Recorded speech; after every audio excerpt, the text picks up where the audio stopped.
बातमी आहे उद्धव यांच्या दौऱ्यासंदर्भात। उद्धव यांचा सोमवारी छत्रपती संभाजीनगर जिल्ह्याचा दौरा असणार आहे। जनसंवाद यात्रेत 3 ठिकाणी उद्धव यांच्या सभा होणार आहेत।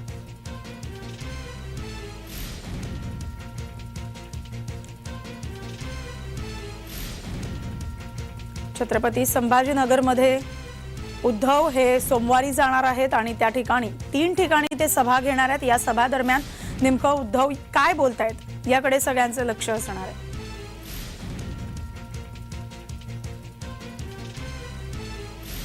सध्या राज्यातलं वाढत चाललेलं गुन्हेगारीचं प्रमाण यावरून विरोधकांनी सरकारला धारेवर धरण्याचा प्रयत्न सुरू केलेला आहे। अशातच शेतकऱ्यांवर देखील आता आसमानी संकट कोसळलेलं आहे।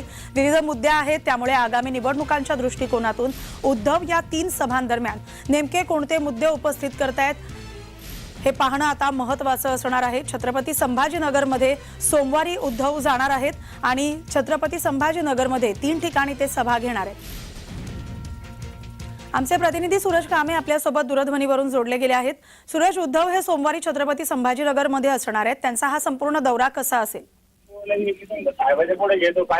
आपण बघतोय की आता लोकसभेच्या अनुषंगाने या ठिकाणी सभेचं आयोजन करण्यात आलेलं आहे। निवडणुकीचं बिगुल वाढल्यासारखे त्या गोष्टी जशा जशा आता समोर येत आहे त्या पद्धतीत आता उद्धव ठाकरेंच्या देखील सभा या ठिकाणी आयोजित केली जाणार आहे। मात्र ही पूर्ण ज्या पद्धतीने आपण म्हणतो त्या पद्धतीत सभा नाहीये, कारण सभेसारखे जनसंवाद ते करणार आहेत आणि छत्रपती संभाजीनगरमध्ये जिल्ह्यातील 3 ठिकाणी त्याचे या ठिकाणी जाणार आहेत।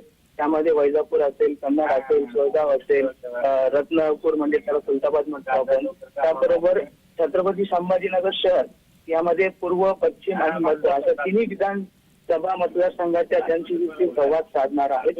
एकंदरीत आपण बघतोय की लोकसभेला आता थोडाच अवधी बाकी आहे आणि त्याच अनुषंगानं उद्धव ठाकरे सोमवारी येणार आहेत आणि ते जनतेशी संवाद साधणार आहेत। मात्र आपण बघतोय की ज्यावेळेला राज्यामध्ये सत्तांतर झालं आणि त्यानंतर छत्रपती संभाजीनगर शहर आणि जिल्ह्यातील महत्वाचे जे आमदार होते ते शिंदे गटात गेलेले होते आणि त्यानंतर या ठिकाणचं जे शिवसैनिक आहे, जी पोकळी निर्माण झालेली होती ती कुठेतरी भरून काढण्यासाठी उद्धव ठाकरे जे आहेत ते आता छत्रपती संभाजीनगरमध्ये येत असल्याचं आपल्याला पाहायला मिळत आहे।